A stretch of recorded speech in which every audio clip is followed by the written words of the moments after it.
Hello friends, इस video में मैं क्लास 10 के एक्सरसाइज 3.5 क्वेश्चन नंबर 3 के क्वेश्चंस को जो है सॉल्व करूंगा। ठीक है, तो आप लोग इस क्वेश्चंस को ध्यान से सुनिए और देखिए कि कैसे किया जा रहा है। क्वेश्चन है, Yash scored 40 marks in a test getting 3 marks for each right answer and losing 1 marks for each wrong answer. Had 4 marks been awarded for each correct answer and 2 marks been deducted for each incorrect answer, then yes would have scored 50 marks. How many questions were there in the test? तो question में ये कह रहा है कि yes जो है वो 40 मार्क्स स्कोर करता है एक टेस्ट में। ठीक है, तो उसको 3 मार्क्स दिया जाता है हर करेक्ट आंसर के लिए और 1 मार्क जो है वो गलत आंसर के लिए काट लिया जाता है। तो अगर उसको 4 मार्क्स जो है करेक्ट आंसर के लिए दिया जाता है और 2 मार्क्स जो है गलत आंसर के लिए काट लिया जाता है, तो यस जो है वो 50 मार्क्स ऑब्टेन करता है। तो क्वेश्चन ये है कि टोटल कितने क्वेश्चंस थे इस टेस्ट में। ठीक है, तो इसको हम ऐसे सॉल्व करेंगे, ध्यान से देखिएगा सॉल्यूशन। ठीक है, मान लेते हैं let the number of right question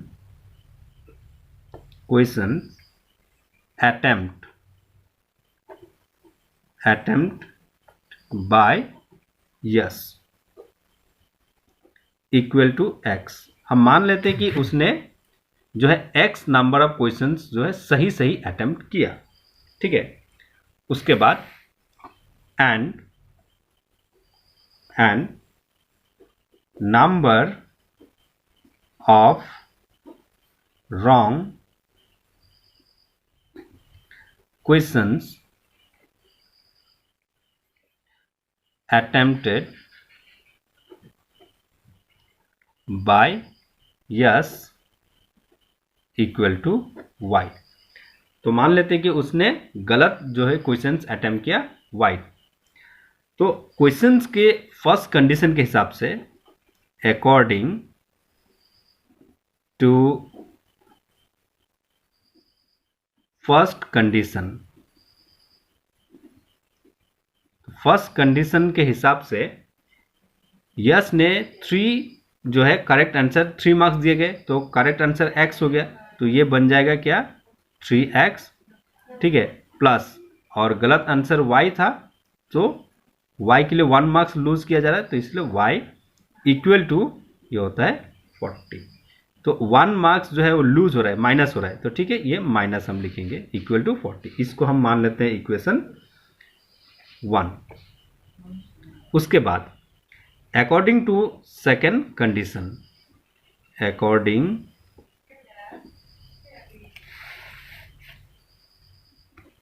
to second condition. So second condition के हिसाब से क्या है कि सेकेंड कंडीशन में उसने 4 राइट आंसर दिए थे, उसके बाद और y जो है गलत आंसर दिए थे, तो उसमें 2 मार्क्स उसका डिडक्ट हो गया, -2y इक्वल टू इसने कितना स्कोर किया 50। इसको मान लेते हैं 2। तो इस क्वेश्चंस को हम किसी भी एल्जेब्रिक मेथड से कर सकते हैं।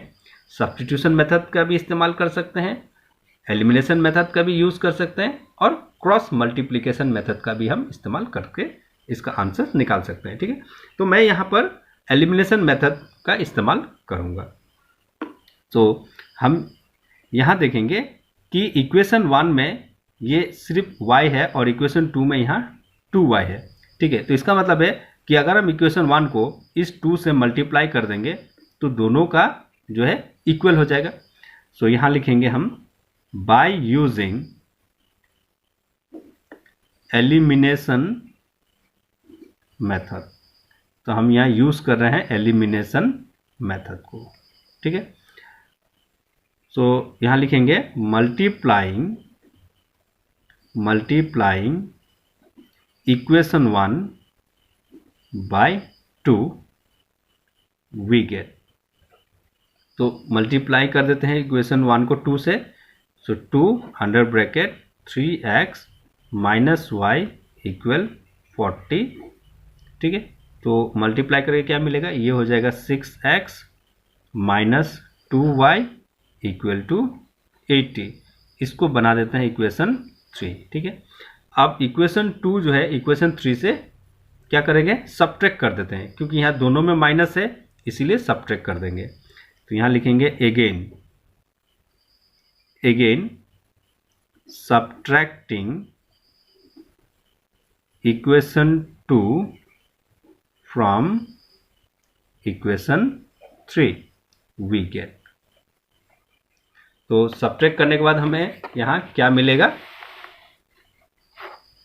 तो पहले लिख लेते हैं इक्वेशन 3 को 6x minus 2y equal to 80, और उसके बाद लिखते हैं equation 2 4x minus 2y equal to 50। तो माइनस कर रहे हैं इसीलिए हम यहाँ पर माइनस का साइन देते थे और ब्रैकेट में डाल कर देते। तो माइनस प्लस माइनस, फिर माइनस माइनस प्लस, फिर माइनस प्लस माइनस। ठीक है, तो अब इक्वेशन 2 का जो भी साइन था वो चेंज हो चुका है। ठीक है, तो 4x के साथ माइनस है, 2y के साथ प्लस है और 50 के साथ माइनस है। तो यहाँ पर ऊपर क्या है, प्लस है और नीचे माइनस है, तो प्लस माइनस माइनस, तो 6 से 4 को माइनस कर देंगे तो ये हो जाएगा कितना, 2x। ठीक है, 6 ग्रेटर है तो इसका साइन प्लस ही रहेगा। यहाँ माइनस है यहाँ प्लस है, तो माइनस प्लस माइनस हो रहा है, इसको कैंसिल कर देते हैं। अब यहाँ प्लस है और यहाँ माइनस है, तो प्लस माइनस माइनस, तो 80 से 50 को माइनस कर देते हैं, इक्वल है तो इक्वल साइन दे करके ये हो गया 30। ठीक है, सो x का वैल्यू क्या निकलेगा कि 2 को इस साइड करेंगे तो क्या हो जाएगा, ये डिवाइड हो जाएगा, क्योंकि वो मल्टीप्लाइड में है इसलिए डिवाइड हो जाएगा। तो 2 से 30 को डिवाइड कर देते हैं तो क्या आया, 15। ठीक है, तो x का वैल्यू हमें यहाँ मिल गया क्या, 15। ठीक है, अब ये x का वैल्यू हम जो है इक्वेशन 1 में पुट करके y का वैल्यू निकाल लेंगे। सो यहाँ लिखेंगे हम, now putting the value of x in equation 1 we get। तो इससे हमें क्या मिलेगा, इक्वेशन 1 है 3x minus y equal to 40। So 3 into x का वैल्यू 15 है, यहाँ 15 डाल दिए, माइनस वाई इक्वल टू 40। इससे पहले यहाँ इम्प्लाइज का साइन दे देते हैं। उसके बाद 3 into 15 45 minus y equal to 40। ठीक है, तो 45 को जो है हम राइट साइड में लेके आते हैं, तो माइनस वाई का सेम रहेगा, तो ये 40, तो राइट साइड में जब लेफ्ट लेके जाएंगे लेफ्ट से तो उसका साइन चेंज हो जाएगा। तो 45 का साइन माइनस है, सॉरी प्लस है, तो यहाँ माइनस हो जाएगा 45। ठीक है, अब माइनस वाई इक्वल टू 45 से 40 माइनस कर दिया तो 5 हो गया। 45 40 से ग्रेटर है तो इसका साइन माइनस है, ये माइनस को हम यहाँ रख देंगे। ठीक है, अब ये माइनस और ये माइनस को कैंसिल कर देते हैं, तो y इक्वल टू हो गया 5। ठीक है, अब हमें क्या निकालना है, हमें निकालना है कि टोटल नंबर ऑफ क्वेश्चंस कितना था। ठीक है, तो इसके लिए हम क्या करेंगे कि दोनों वैल्यूज को प्लस कर देंगे। ठीक है, तो अब यहाँ लिखेंगे therefore number of right questions equal to कितना है, 15, and number of wrong question, जिसने उसने गलत किया वो हो गया 5। ठीक है, तो हमें टोटल निकालना है, तो इसके लिए लिखेंगे यहाँ पर hence total number of questions in a test equal number of right question plus number of wrong questions. ठीक है, हम दोनों को ऐड कर देते हैं। तो नंबर ऑफ राइट क्वेश्चंस कितना था 15 plus number of wrong questions कितना था 5, तो इक्वल टू कितना हो गया 20। तो 20 टोटल क्वेश्चंस था एक टेस्ट में। ठीक है, समझ में आ गया ये।